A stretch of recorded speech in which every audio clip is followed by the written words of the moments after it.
If you've ever opened OneNote and found yourself wondering how to delete sticky notes, you're in the right place. In this quick tutorial, I'll show you the simple steps to remove a sticky note from OneNote in just a few seconds.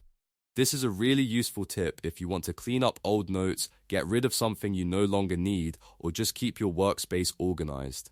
And before we jump in, if this video helps you out, please hit that like button and subscribe for more easy software tutorials like this. Alright, let's get started.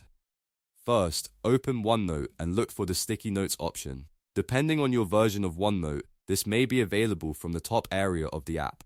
Click the sticky notes icon at the top to launch your notes. Once the sticky notes window opens, you'll see the note or notes that are currently saved. Now find the sticky note you want to delete.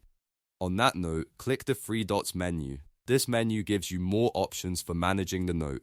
From the list that appears, select Delete.